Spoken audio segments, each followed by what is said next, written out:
오빠 출근 잘했어? 오늘 감기 기운 있어 보이던데. 괜히 무리하지 말고 아프면 일찍 퇴근하고 집에 들어가. 어떻게 그래? 회사도 바쁜데.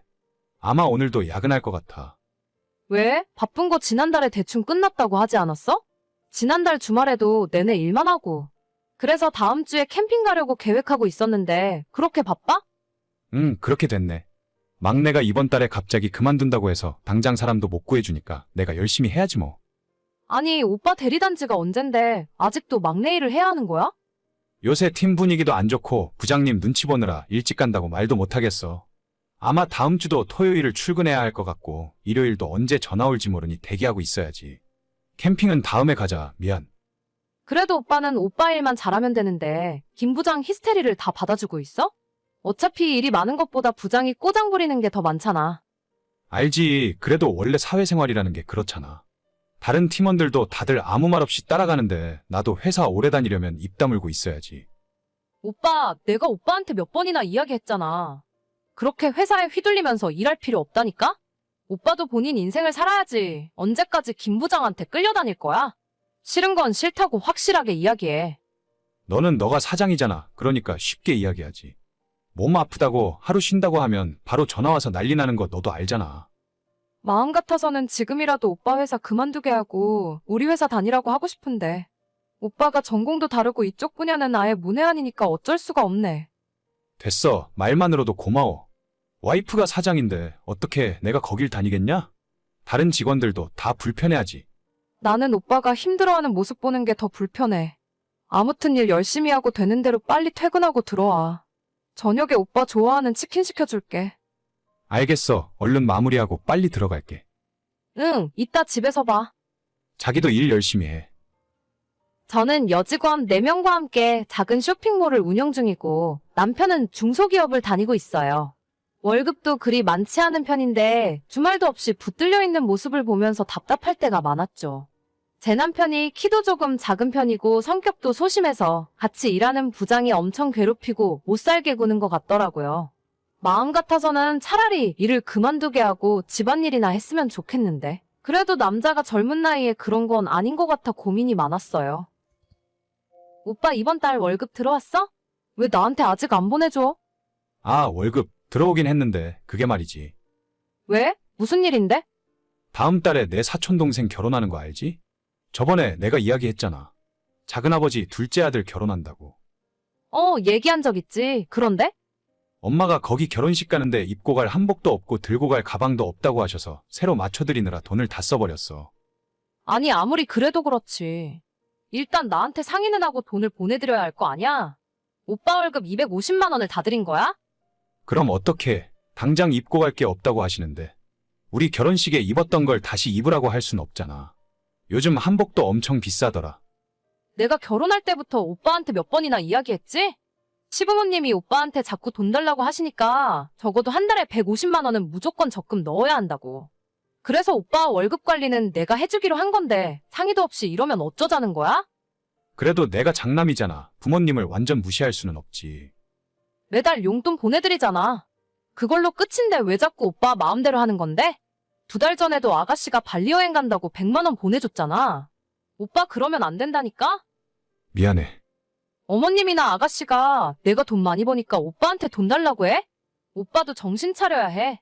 덮어놓고 막 그렇게 퍼주다가 나중엔 식구들끼리 돈 때문에 싸운다고. 그런 건 절대 아니야. 그냥 얘기를 들어보니까 내가 도와줘야 할 것 같아서. 작년에도 어머님 댁에 멀쩡한 TV를 80인치로 바꿔달라고 해서 바꿔줬잖아. 내가 오빠 착하고 사람 좋아서 결혼한 건데 이건 착한 게 아니라 바보 같은 거라고. 오빠 지금 어머님이랑 아가씨한테 호구 잡힌 거야. 알겠어. 내가 다음부터는 자기의 허락 없이 절대 안 그럴게. 그래, 말로만 좀 그러지 말고 행동으로 보여줘. 남들한테 호구 잡히다 못해 이젠 시댁 식구들까지 저희 남편을 호구로 알고 시도 때도 없이 돈을 요구했어요. 제가 조금 많이 버는 편이라 생활 자체에 큰 문제는 없었지만 너무 대놓고 뜯어가니까 기분은 좋지 않았습니다. 한마디 할까 하다 남편 얼굴을 봐서 참고 있었는데 얼마 전 선을 넘는 일이 생겼어요. 세아가 바쁘니? 회사는 별일 없고? 네, 어머님. 저야 뭐 항상 똑같죠. 무슨 일 있으세요? 아니, 다른 게 아니라 오는 8월에 우리 집 계약이 끝나잖니?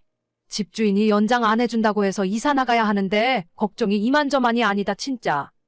아, 그러게요. 8월이면 얼마 안 남았는데 빨리 집 알아보셔야겠어요. 그래서 말인데 너가 목동에 세 주고 있는 아파트가 있다면서?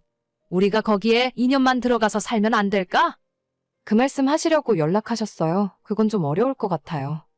왜? 거기도 계약 올 여름에 끝난다고 하지 않았어? 네, 거기도 9월에 계약 끝나긴 하는데 제 동생이 서울로 취업을 해서 올라오거든요. 그래서 그 집에서 살게 해야 할 것 같아요. 사돈 총각? 혼자 살기에는 그 집이 조금 크다고 생각하지 않니? 젊은 사람이 고시원이나 원룸에서 살면 될 텐데. 고시원이요? 제가 집이 하나 더 있는데 뭐하러 동생을 고시원에 살게 해요? 친정 부모님하고도 이야기 다 끝난 거니까 이제 와서 못 바꿔요. 그래도 그 집에 방도 3개나 있는데 혼자 살기엔 너무 큰 집 아닌가?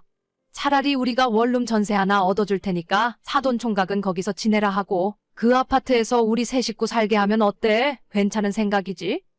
자꾸 무슨 이상한 소리를 하시는 건지 모르겠는데 적당히 좀 하세요. 남편 돈도 마음대로 달라고 해서 가져가더니 이젠 제 집도 마음대로 가져가실 수 있다고 생각하세요? 내가 언제 돈을 가져갔다고 그래? 꼭 필요한 게 있으니까 좀 보태달라고 한 거지. 그럼 너는 내가 친척 결혼식 가서 망신이나 당하고 왔으면 좋겠냐? 어머님이 망신 당하던 말던 제가 알 바는 아니고요. 새 한복을 입고 싶으면 어머님 돈으로 사시던가요. 어머님이나 아가씨나 제 남편 돈 마음대로 가져다 쓰실 거면 장가 보내지 말고 계속 데리고 사시지 그러셨어요? 너 무슨 말을 그렇게 하니? 내 아들이 이런 소리 듣고 가만히 있을 줄 알아? 말 나온 김에 한번 삼자대면 해보죠 뭐. 당신 어머님 이야기 들었어? 뭐? 무슨 이야기? 어머님 8월에 집 계약 끝나면 목동에 있는 내 아파트로 이사 오고 싶다 하시는데? 아, 그거 어제 듣긴 했어. 어차피 전세 주던 집이니까 그냥 살게 해드려도 괜찮지 않을까? 당신까지 진짜 무슨 소리를 하는 거야? 내 동생 동현이 취업해서 장가 가기 전까지는 그 집에서 살게 할 거라니까? 저번 달부터 얘기했잖아. 그렇긴 한데 처남 혼자서 그 넓은 아파트에 어떻게 혼자서 살아? 우리 엄마 말도 가만 들어보면 일리가 있어. 처남은 방 하나 얻어서 살게 하고 우리 식구들한테 그 집 살라고 하자. 거 봐라. 내 아들은 그나마 사리분별을 할 줄 아는구나. 사리분별이요? 누가 보면 어머님 집인 줄 알겠어요. 당신도 내가 경고했지? 계속 그렇게 바보같이 굴면 나도 더 이상 못 참는다고. 너가 못 참으면 어쩔 건데? 얘가 지서방한테 말하는 꼴 좀 봐라. 돈 좀 번다고 유세 떨기는. 어머님은 일단 조용히 계시고요. 당신은 오늘부터 짐 싸서 어머님 댁으로 가. 내 집에 들어올 자격도 없어. 뭐? 갑자기 그게 무슨 소리야? 나보고 엄마 집으로 가라니? 가만 보니까 내가 시어머니 아들이랑 같이 살고 있었네. 결혼하고 혼인신고해서 내 남편이 된 줄 알았는데 그냥 아직도 어머님 아들이었어. 내가 왜 남의 집 아들을 대신 키워줘? 그냥 너희 엄마 집에 가서 살아. 얘 좀 봐라. 본색을 드러내기는. 너 어디서 감히 큰 소리야? 엄마, 좀 가만히 있어봐. 자기야, 농담이지? 내가 시간이 돈인 사람인데 농담 따먹기나 하게 생겼어? 현관 앞에 당신 짐 빼놓을 테니까 이따 퇴근하면 가져가. 잠깐 여보, 나랑 이야기 좀 해. 아니, 이게 대체 무슨 일이야?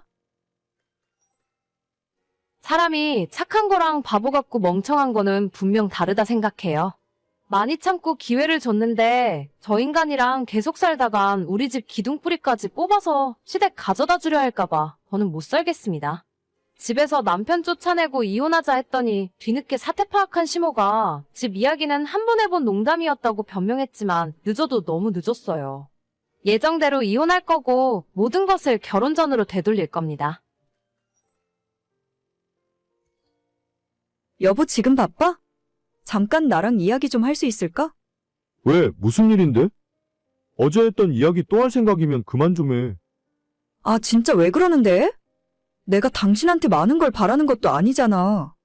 주말에 친구들 부부 동반 모임 나가자고 하는 게 그렇게 잘못이야? 나는 싫다고. 주말에는 집에서 쉬고 싶지. 굳이 만나고 싶지도 않은 사람들한테 억지로 끌려다니고 싶지 않아. 내 친구들도 다들 남편 데리고 올 거란 말이야. 어차피 남자들은 남자들끼리 따로 테이블 잡고 놀면 되잖아. 당신 평소에 친구들이랑 술자리 좋아하면서 왜 모임은 안 나간다는 거야? 당신 친구들 남편이랑 내 나이 차이가 있잖아. 그런데 나가면 완전 아저씨 되는 기분이라고. 나이가 뭐가 어때서 그래. 별로 차이도 안 나는구만. 저번에 나갔을 때 나 빼고 가장 나이 많았던 사람이 39이더라. 나보다 6살이나 적어. 우리 회사로 치면 주임 대리급 애들이랑 내가 무슨 말을 하고 같이 노냐? 그거야 당신이 나이 어린 여자랑 결혼했으니까 감안해야지.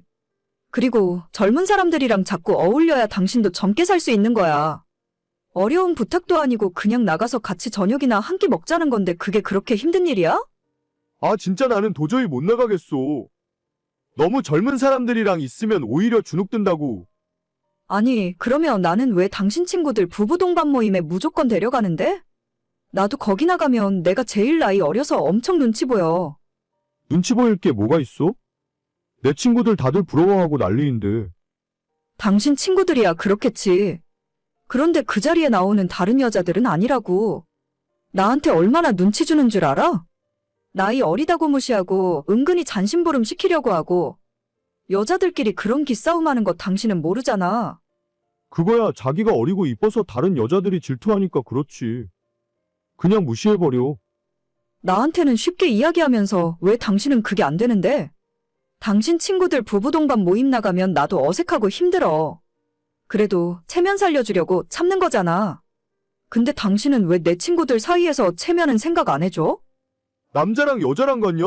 나는 진짜 어린 애들이랑 할 말도 없다고. 아, 그럼 나도 모임 안 나갈래? 다들 남편 데려올 텐데 나만 혼자 나가서 뭐해? 그리고 당신네 친구들 부부 동반 모임에도 앞으로 나 부르지 마. 나도 그동안 나가기 싫은데 억지로 참았던 거니까. 뭘 그렇게까지 해야 돼? 내 친구들은 다들 너한테 잘해주잖아. 별로 힘든 것도 아니면서 엄청 뭐라고 한다 진짜. 그럼 내 친구들은 당신 잡아먹기라도 한대? 아, 됐어. 그냥 서로 안 가고 각자 알아서 하면 될 거 아냐. 매번 뭐 하자고 하면 한 번에 오케이 하는 법을 본 적이 없어. 너도 내 나이 먹어봐. 새로운 사람 만나고 안 하던 일하는 게 쉬운 일이 아니야. 아, 진짜 그 말 좀 그만하라고 했지? 누가 보면 내가 할아버지랑 같이 사는 줄 알겠다. 연애할 때는 운동도 매일 하고 활력이 넘치는 줄 알았는데 지금은 왜 맨날 아프다, 피곤하다 하면서 골골대고 누워있는지 모르겠어. 내가 완전 속았던 것 같아. 진짜 힘드니까 힘든 걸 힘들다고 하지. 아무튼 기분 풀어. 대신 주말에 맛있는 거 먹고 백화점에 가서 당신 좋아하는 가방 하나 사. 누가 가방 사달래? 사람을 무슨 속물로 알아? 저는 띠동갑보다 1살 더 많은 남편과 결혼했습니다. 연애를 2년 정도 했는데 평소 남편이 운동하는 것도 좋아하고 취미로 캠핑이나 골프를 즐기는 등 활동적인 모습을 많이 보여왔어요. 주변에 친구들도 많아서 나이답지 않게 젊게 사는구나 생각했었고 저 역시도 친구들 모임 나가는 거 좋아하는 데다 취미로 테니스 등산 같은 몸을 움직이는 활동을 좋아하기 때문에 결혼하고 나서도 즐겁게 맞춰가며 살 수 있을 것 같았습니다. 하지만 결혼하고 이제 겨우 2년도 지나지 않았는데 남편은 완전히 사람이 달라졌어요. 매일 퇴근하고 집에 돌아오면 손가락 하나 꼼짝하지 않으려 하고 주말에 캠핑이나 골프 치러 다니는 모습조차 마지막으로 본 게 언젠지 기억도 나지 않습니다. 매일 소파에 누워서 TV만 보고 있는데 예전에는 볼 수 없었던 툭 튀어나온 배가 정말 눈에 많이 거슬리더라고요. 괜히 머리숱도 많이 비어 보이는 것 같고 내가 진짜 사랑에 눈이 멀어서 아저씨랑 결혼했구나 하는 생각을 자꾸 하게 되었어요. 무엇보다 아무것도 하지 않으려고 핑계만 찾는 모습을 보면 속이 뒤집어집니다. 여보, 내일은 제발 좀 나가서 놀자. 주말 내내 집에서만 빈둥거리고 있으면 답답하지도 않아? 나 피곤한데 그냥 집에서 영화나 보면 안 돼? 꼭 나가야 하나? 캠핑을 가던 당신 좋아하는 골프를 같이 치러 가던 아니면 등산이라도 가자고. 지금 2달째 주말마다 집에 틀어박혀서 안 나가잖아. 요즘 당신 몸무게 3자리 넘었지? 캠핑은 지금 예약도 못하고 골프장은 날 추워서 다 문 닫았어. 산은 올라가면 어차피 내려와야 하는데 뭐하러 힘들게 다니는지 이해를 못하겠네. 그래서 또 집에서 빈둥거리고 있겠다고? 내일 나가서 뭐라도 좀 하고 일요일에 푹 쉬면 될 거 아니야. 당신만 이래? 나도 똑같이 나가서 일하잖아. 너는 아직 30대 초반이고 나는 40대가 다 꺾였다 이제. 너랑 나랑 똑같다고 생각하면 안 돼. 당신보다 더 나이 많은 사람들도 운동 열심히 하면서 훨씬 더 활력 있게 살아. 꼭 운동이 아니더라도 나랑 외출 한번 제대로 한 적이나 있어? 주말에는 집에서 쉬는 게 가장 행복하지 않아? 꼭 그렇게 밖에 나가야 직성이 풀리겠어? 집에서 TV로 영화도 보고 평일에 못 봤던 드라마나 예능도 보고 그러다 보면 하루 금방 가는데 뭐하러 나가서 쓸데없이 기운 쓰고 돈 쓰고 그러고 돌아다니냐고. 내가 당신이랑 이렇게 안 맞는 사람인 줄은 몰랐다. 우리 연애할 때는 한 달에 2번씩 캠핑 갔던 거 알아? 운동도 하고 동호회 모임도 자주 다니고 하더니 그거 전부 젊어 보이려고 나한테 쇼한 거였어? 그때는 그게 좋았고 지금은 집에 가만히 있는 게 더 좋은 거지. 뭘 그렇게까지 생각을 하냐? 처음 너 만났을 때는 40대 초반이었고 지금은 45이라니까? 옛날처럼 그렇게 쌩쌩하지 않아. 아니, 요즘 50대, 60대 아저씨들도 당신보다는 훨씬 즐겁게 살아. 앞으로 결혼 생활 40년, 50년 같이 살아야 하는데 집에서 굴러다니는 식물 같은 사람이랑 어떻게 계속 살아? 아내가 이 정도로 말을 하면 좀 바뀌려는 시도라도 해봐야 하는 거 아니야? 그냥 있는 그대로 서로 사랑하고 살면 되는 거지. 왜 그렇게 나를 바꾸려고 하는 거야? 너는 너 하고 싶은 일하고 나는 내가 하고 싶은 일 따로 하면서 살자. 난 집에 있는 게 가장 편하다는데 왜 자꾸 강요해? 그래? 그럼 그냥 이혼하고 따로 살자. 당신은 너무 많이 아저씨처럼 변했고 노력할 생각도 안 하는 것 같아. 이러다가 몇 년 후면 수발 들고 살까 겁난다 겁나. 아니 이혼은 좀 아니지. 무슨 이런 일로 이혼을 해? 벌써 배 나오고 몸무게 100kg도 훨씬 넘었지? 내가 남은 인생 이런 아저씨랑 살려고 당신과 결혼한 줄 알아? 노력할 생각도 안 하고 나랑 외출조차 안 하잖아. 당신 친구들 만날 때 자랑하려고 나랑 결혼했어? 아, 무슨 말을 또 그렇게 해? 여보, 지금 장난하는 거지? 결혼하고 딱 초반 석 달 이후로는 식물 같은 남편 모시고 살았던 것 같아요. 이제 더는 못 참겠고 배 나오고 머리숱 없어지는 남편을 볼 때마다 내가 대체 무슨 짓을 한 건가 싶어 억장이 무너집니다. 노력해볼 생각도 없이 소파에 누워 TV만 보고 있는데 가만 생각해보면 우리 친정부모님도 이 정도는 아니에요. 제 남은 인생을 위해서라도 각자 갈 길 가자고 말했습니다. 이혼은 너무한가 생각도 해봤지만 이게 서로에게 맞는 것 같아요. 여보, 내일 낮에 반차 내야 하는 거 알지? 우리 은행 대출 상담 받으러 가야 돼. 일단 며칠만 기다려봐. 아까 엄마랑 전화통화했는데 잘하면 대출 안 받아도 될 것 같아. 왜? 어머님이 더 이자 싼 은행 알고 계시대? 우리 잔금 날짜에 여유가 별로 없어서 빨리 진행해야 돼. 아니, 은행은 아니고 우리 엄마 아빠가 돈 가지고 있는 게 좀 있는데 은행에 정기예금으로 넣어두고 있었거든. 그게 얼마 있으면 만기가 되나 봐. 엄마가 아빠한테 물어보고 그 돈을 우리한테 주자고 하실 것 같아. 진짜? 에이, 그래도 그건 좀 그렇다. 시부모님도 쓰실 돈이 있어야지. 그냥 우린 대출 받아서 우리가 갚자. 어차피 많이 받아야 하는 것도 아닌데. 많지 않기는 대출 1억은 받아야 하잖아. 걱정하지 마. 나도 누울 자리 보면서 다리 뻗는 사람이야. 엄마가 1억 5천 정도는 현금이 있다고 했으니까 1억만 달라고 하면 될 거 아니야? 어머님, 아버님 노후도 생각하셔야 하는데. 우리가 용돈을 드리지는 못할 망정 돈을 받는 건 좀 아니라고 봐. 아버님 은퇴도 앞으로 몇 년 안 남으셨잖아. 그냥 속 편하게 우리 앞으로 대출 받고 당신이랑 내가 갚으면서 살자. 아니야. 1억 대출 받으면 한 달에 나가는 돈이 얼만데. 우리 결혼할 때는 엄마 아빠가 힘들다고 해서 하나도 안 받았잖아. 엄마가 그때 못 해줘서 마음에 걸린다며 1억 보태주고 싶다는 거니까 그냥 해준다고 할 때 못 이기는 척 받으면 돼. 그래도 나는 좀 걱정이야. 우리 결혼할 때도 양가 부모님들 도움 안 받는다고 해서 오히려 좋았거든. 친정도 그렇고 시댁도 그렇고 그렇게까지 여유 있는 상황은 아니니까. 당신이랑 내가 돈을 못 버는 것도 아닌데 웬만하면 우리 힘으로 하자. 무슨 말인지 알겠는데 진짜 아무 걱정할 필요 없다니까? 어차피 우리 엄마 아빠 노후 준비는 알아서들 잘하고 계셔. 집도 있고 나중에 연금 나오는 것도 있고. 아빠 은퇴하더라도 아무 걱정 없으니까 주신다고 할 때 받자. 나 그럼 내일 엄마 집에 갔다 올게. 알겠어. 너무 무리하지는 말고. 올해로 결혼한 지 9년이 넘었고 초등학교 다니는 아이를 키우고 있습니다. 지금으로부터 3년 전 신혼 때부터 저희가 집을 사려고 돈을 모아왔었는데 우리 조건에 딱 맞는 아파트가 급매물로 나와서 큰 결심을 하게 되었어요. 살고 있던 전셋집 보증금과 남편이랑 제가 모아놓은 돈을 다 합쳐보니 모자란 돈이 1억 정도였기 때문에 처음엔 대출을 받아서 맞추려고 했었어요. 하지만 시댁에서 갑자기 시부모님이 현금 지원을 해주시겠다 말씀하셨고 저는 뭔가 불안한 마음에 반대했지만 남편이 적극적으로 받자더군요. 우리 부부 맞벌이에서 버는 돈이면 1억이라는 대출도 금방금방 갚아나갈 수 있을 것 같았는데 남편이 전혀 제 의견을 듣지 않고 며칠 후 진짜 시부모님에게서 1억을 받아왔습니다. 감사한 마음도 들었지만 한편으로는 부담스럽기도 했었죠. 다 좋게 넘어갔으면 별일이 아니었겠지만 문제는 그 뒤로 시댁 집안일이 잘 풀리지 않았다는 점입니다. 아버님께서 1년 후 회사에서 조기 퇴직을 하게 되셨고 졸지에 먹고 살 길이 막막해진 시부모님이 동네에서 망해가는 치킨집을 인수하셨어요. 장사가 잘 안 되던 곳이라서 권리금은 2천만 원 주셨다고 하는데 보증금에 이것저것 초반 들어가는 비용까지 거의 1억이 넘는 돈을 가게에 쏟아부으셨습니다. 아마도 아버님의 퇴직금과 시부모님 여윳돈이 거의 다 들어갔던 걸로 알아요.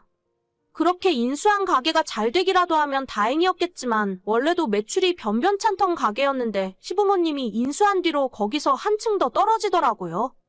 결국 인수하고 2년을 채우지 못하고 작년 연말에 치킨집은 문을 닫게 되었고 가게를 운영하며 생긴 빚만 잔뜩 끌어안은 채 두 분이 집에 들어앉아 있게 되셨어요.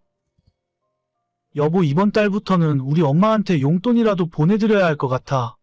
아빠가 새로 직장을 찾아본다고 하긴 했는데 지금은 또 겨울이라 마땅한 일자리를 못 구하는 것 같더라고. 그래, 상황이 이러니까 어쩔 수 없지.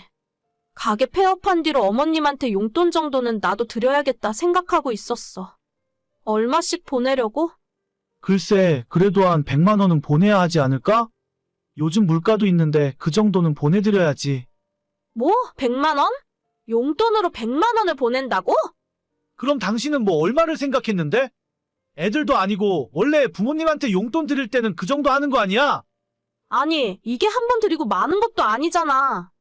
다음 달, 다다음 달, 최소한 어머님, 아버님 형편 풀릴 때까지 드려야 하는데. 만약에 계속 사정이 어려우시면 우리가 앞으로 평생 100만 원씩 드려야 하는 거야. 그래도 그 정도는 드려야 반찬값이라도 하지 않겠어? 우리가 받은 것도 있는데 나는 그게 많다고 생각 안 해. 받은 거? 아, 우리 집 살 때 1억 받은 거? 그럼 차라리 그 돈을 돌려드리자. 용돈 드리는 것보다 한 번에 목돈 드리는 게 낫지 않겠어? 아버님 폐업하고 빚도 아직 남았으니까 그거 다 갚고 나서도 돈이 꽤 남을 것 같은데. 에이, 그걸 어떻게 그러냐? 우리가 당장 1억이 어디 있어? 은행에서 대출 받으면 돼. 지금 우리 집에 대출 하나도 없잖아. 이참에 1억 받아서 갚아드리면 돼. 그건 너무 정이 없는 것 같은데. 분명히 우리 부모님이 1억을 해주실 때는 갚으란 의미가 아니었을 거야. 그냥 용돈이나 조금 드리면 되는 일을 크게 만들지 말자. 조금이 아니니까 그렇지.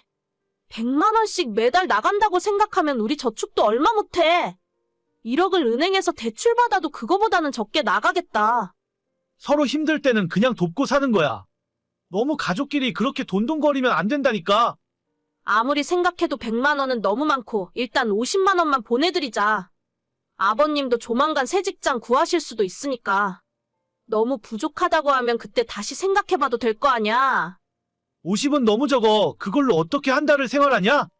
그렇다고 우리가 시부모님 생활비를 전부 책임져야 하는 건 아니잖아. 완전 다 커버하려면 사실 100만 원도 모자랄 거야. 생활하시기에 조금 돈이 부족하다 싶으면 아버님이나 어머님이 빨리 다른 직장 알아보시겠지. 그래도 그렇지. 50은 좀 그렇잖아. 일단 내가 하는 말 들어. 우리 형편에 50도 적은 돈 아니야.